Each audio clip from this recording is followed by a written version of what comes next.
नमस्कार दोस्तों, study hub में आप सभी का स्वागत है। आज हम पढ़ेंगे कंपनी एक्ट के इम्पोर्टेंट सेक्शन के बारे में।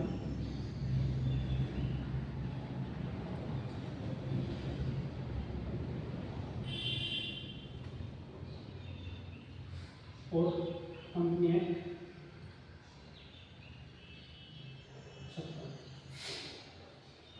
ठीक है। कंपनी एक्ट के कुछ स्ट्रक्चर के बारे में पढ़ लेते हैं।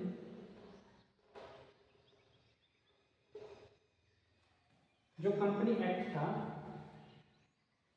वो रिप्लेस किया गया था, जो 1956 का एक्ट था, जो कंपनी एक्ट था उसको रिप्लेस करके 2013 एक्ट लाया गया था। ठीक है। जो हमारा 1956 का जो एक्ट था उसके अंदर टोटल सेक्शन थे, वो थे 656 नहीं 658 सेक्शन थे, 658 सेक्शन थे। ठीक है, जो कि बहुत ज़्यादा सेक्शन थे। तो जो नया लॉ लाया गया 2013, उसमें क्या किया गया, टोटल सेक्शनों को घटा दिया गया।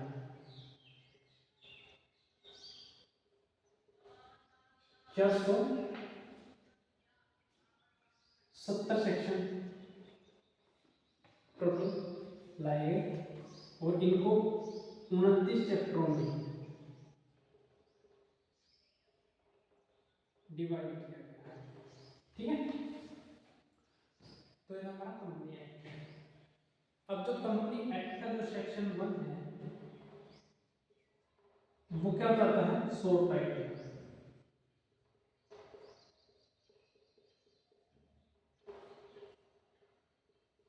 शॉर्ट टाइटल का मतलब क्या है कि कंपनी का नाम, जो कंपनी एक्ट है कब और कहाँ कहाँ एप्लीकेबल होगा इसके बारे में बताता है।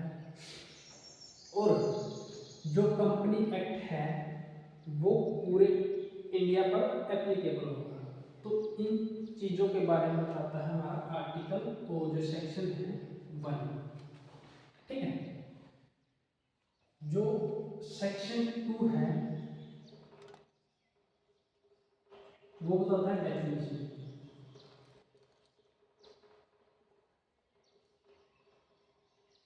डेफिनेशन बहुत सारे डेफिनेशन है इसके अंदर, कंपनी की, एमओए, एओए और बहुत सारे डेफिनेशन है। तो हम अब कंपनी की डेफिनेशन पढ़ेंगे।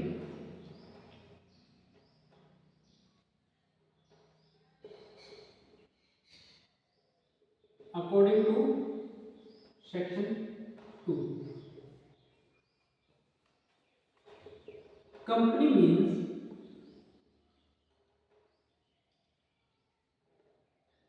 a company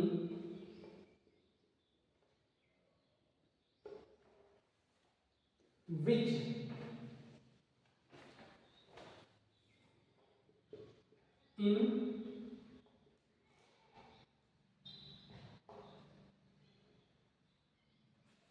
incorporated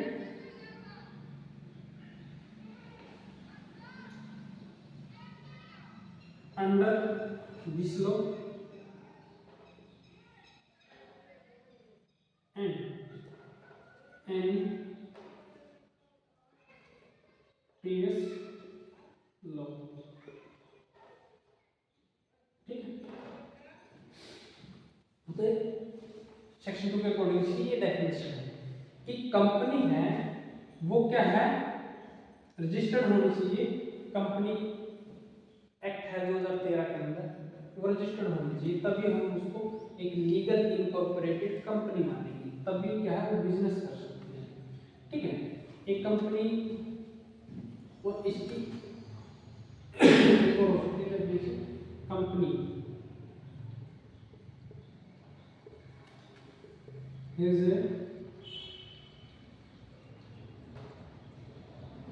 artificial person. Artificial person का मतलब क्या है कि कंपनी का एक खुद का अस्तित्व है, क्या है, वो अपने नाम पर जो कॉन्ट्रैक्ट भी कर सकती है, एग्रीमेंट भी कर सकती है, अकाउंट्स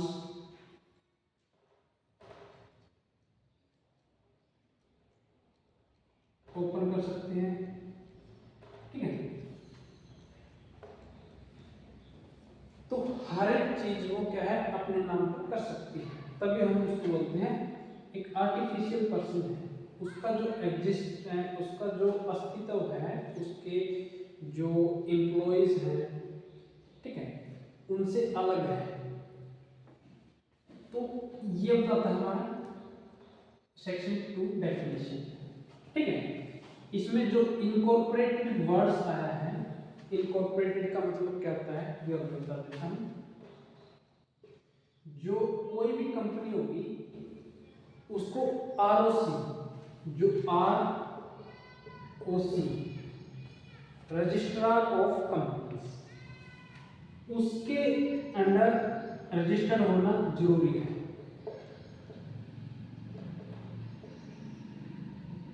ऑफ कंपनी के अंदर रजिस्टर्ड होना जरूरी है, तभी हम कंपनी को बोलेंगे जो लीगल इनकॉर्पोरेटेड कंपनी। तो ये हमारी डेफिनेशन। जो सेक्शन 3 है वो क्या बताता है, सेक्शन 3 हमारा फॉर्मेशन ऑफ कंपनी।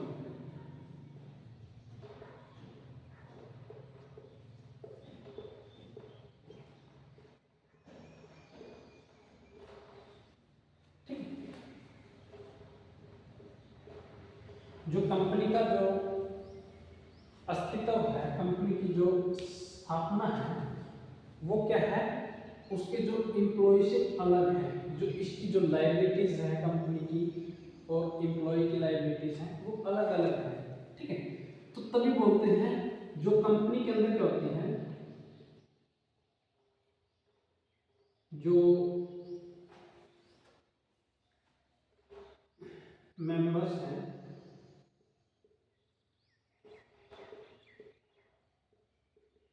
लायबिलिटीज होती हैं, उनकी क्या होती है, लिमिटेड होती है, ठीक है। तो इसमें जो फॉर्मेशन ऑफ कंपनीज है, तो इसके अंदर 3 टाइप की कंपनीज आती हैं। एक आती है 1% कंपनी,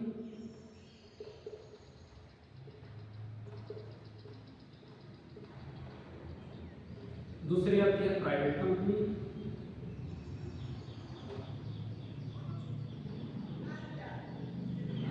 और तीसरी आती है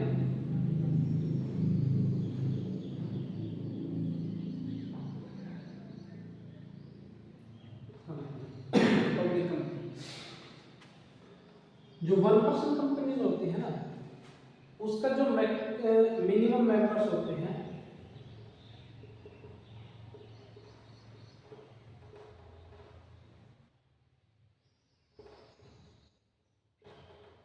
मिनिमम मेंबर होता है वो होता है 1, ठीक है। जो प्राइवेट कंपनी है उसका मिनिमम मेंबर्स होते हैं 2, ठीक है, और मैक्सिमम मेंबर्स होते हैं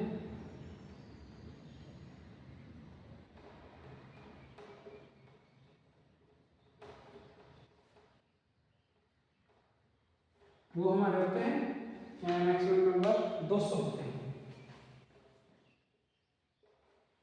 ठीक है। और जो पब्लिक कंपनी होती है उसके मिनिमम मेंबर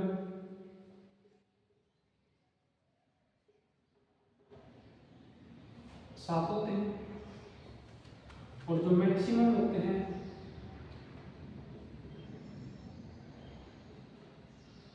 9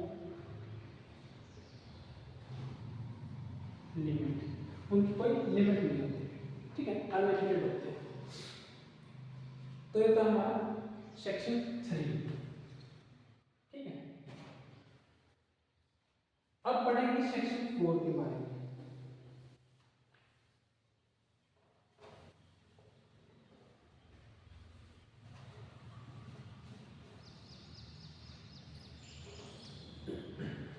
सेक्शन 4 का था memorandum of association.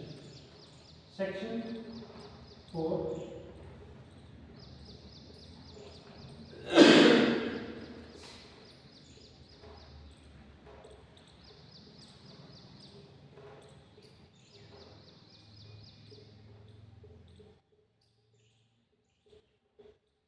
Memorandum of association. जो मेमोरेंडम ऑफ एसोसिएशन है ये क्या होता है, एक इंपॉर्टेंट डॉक्यूमेंट होता है कंपनी का, ठीक है। जो क्या है, इसके अंदर क्या क्या लिखा होता है, जो कंपनी के बारे में, जी कंपनी का नाम, नेम ऑफ कंपनी, और क्या क्या होता है, state of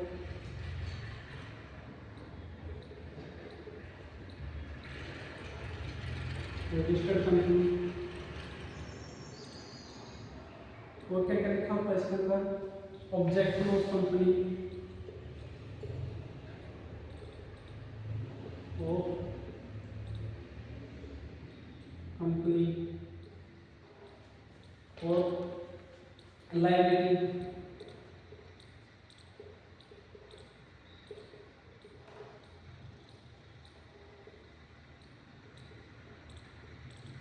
company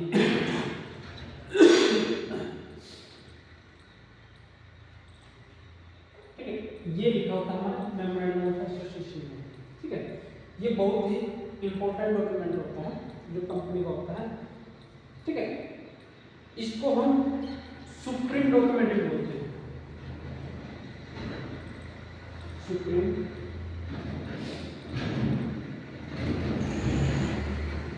supreme document.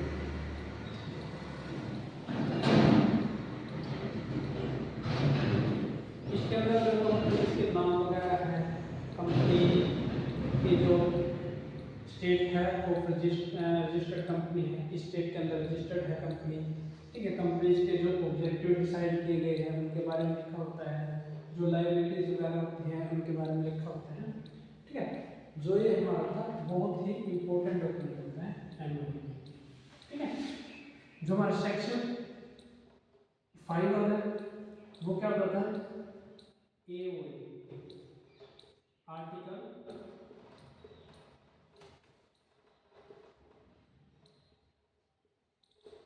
Association.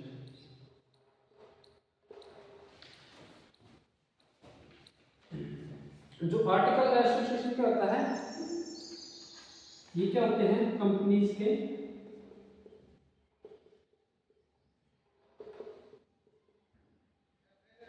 Internal rules,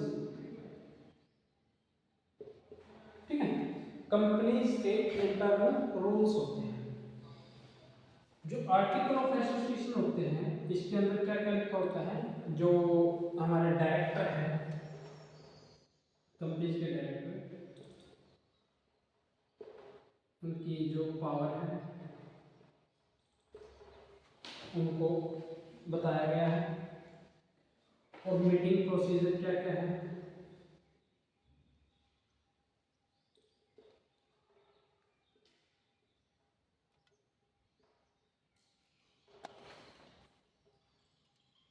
और क्या क्या है, शेयर ट्रांसफर होते हैं उसका क्या प्रोसीजर है,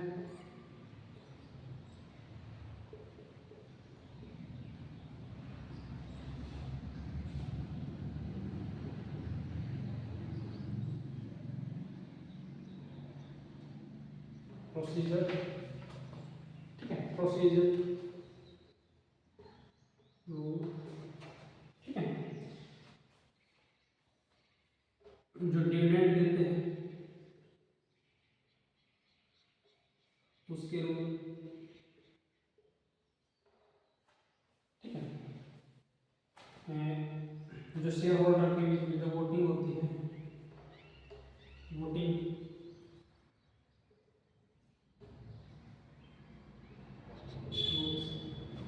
ये सारे रूल्स आर्टिकल ऑफ एसोसिएशन के अंदर लिखे होते हैं, ठीक है। तो ये थे हमारे 5 इम्पोर्टेंट सेक्शन जो हमें कंपनी एक्ट के बारे में बताते हैं।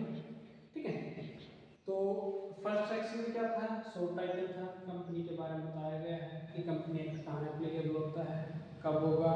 ठीक है, और ये हमारे पूरे इंडिया में एप्लीकेबल होता है। ठीक है, तो कंपनी के सेक्शन 2 के अंदर क्या दी गई, डेफिनेशन दी गई थी। डेफिनेशन क्या थी, company means A company is a incorporated company is incorporated under this law या any previous year company। ठीक है, वो क्या था, कंपनी थी। या कंपनी क्या है, कंपनी इज आर्टिफिशियल पर्सन है। ठीक है, और सेक्शन 3 के अंदर क्या दिया गया था, उसके अंदर दिया फॉर्मेशन ऑफ कंपनीज थी। जो कंपनी हमें 3 टाइप की जो कंपनी होती है उसके बारे में डिस्कस किया था, ब्रीफली नहीं किया था, बट उसके जो मिनिमम मेंबर्स थे, मैक्सिमम मेंबर्स थे, उसके बारे में डिस्कशन किया था। 3 टाइप की कंपनीज थी, प्राइवेट कंपनी, पब्लिक कंपनी और वन पर्सन कंपनीज थी। ठीक, प्राइवेट कंपनी में मिनिमम मेंबर्स 2 होते हैं और मैक्सिमम मेंबर्स 200 होते हैं। जो पब्लिक कंपनी है उसके अंदर मिनिमम मेंबर्स हमारे 7 होते हैं और मैक्सिमम मेंबर्स हमारे उसमें कोई लिमिट नहीं है। जो ओपीसी के अंदर है उसके अंदर मिनिमम और मैक्सिमम मेंबर एक ही होता है। ठीक है, तो उसके बारे में डिस्कशन किया था। और हमने तीसरा जो चौथा सेक्शन था एमओयू जो मेमोरेंडम ऑफ एसोसिएशन है उसके बारे में डिस्कशन किया है। वो क्या है, हमारा एक सुप्रीम डॉक्यूमेंट होता है कंपनी का। ठीक है, वो मेमोरेंडम ऑफ एसोसिएशन होता है। उसके अंदर क्या होता है, कंपनी की जो नाम है, ठीक है, जो स्टेट है, किस स्टेट के अंदर कंपनी रजिस्टर्ड है, ठीक है, कंपनी की ऑब्जेक्टिव्स वगैरह है, कंपनी की जो लायबिलिटीज है उसके बारे में बताया गया है। जो हमारा 5 सेक्शन 5 है उसके अंदर क्या है, एक जो एओए होता है, जो आर्टिकल ऑफ एसोसिएशन होता है वो एमओयू की तरह होता है। ठीक है, लेकिन वो हमारा क्या होता है, एक इंटरनल रूल्स होते हैं कंपनी के। ठीक है, उसके अंदर जो कंपनी के जो शेयर होल्डर्स वगैरह होते हैं, ठीक है, उनके जो शेयर ट्रांसफर करने होते हैं उसका जो प्रोसीजर वगैरह वो बताया गया है। जो डायरेक्टर्स हैं कंपनी के उनकी जो पावर है उसके बारे में बताया गया है। मीटिंग का प्रोसीजर वगैरह क्या होता है, डिविडेंड रूल्स क्या होते हैं। डिविडेंड का मतलब होता है कि कोई भी शेयर होल्डर है, ठीक है, वो क्या है, अपना पैसा कंपनी के अंदर लगाता है। ठीक है, तो उस कंपनी के अंदर उस जो शेयर होल्डर है उसको हिस्सेदारी होती है, उसको वो कंपनी के कुछ शेयर खरीद लेता है। ठीक है, तो कंपनी को क्या है, एक स्पेसिफिक परसेंटेज के रूप में डिविडेंड देना होता है शेयर होल्डर को। ठीक है, तो जो डिवेंचर होल्डर होते हैं उनको हम इंटरेस्ट देते हैं और जो शेयर होल्डर होते हैं उनको हम डिविडेंड देते हैं। तो उसमें डिविडेंड रूल्स के बारे में बताया गया है। जो वोटिंग होती है कंपनीज के अंदर, एनुअल जनरल मीटिंग होगी, ठीक है, क्वार्टरली होती है, ठीक है, तो उसके प्रोसीजर के बारे में बताया गया है। तो ये थे हमारे 5 सेक्शन। आई होप आप सभी को समझ में आया होगा। थैंक यू, जय हिंद।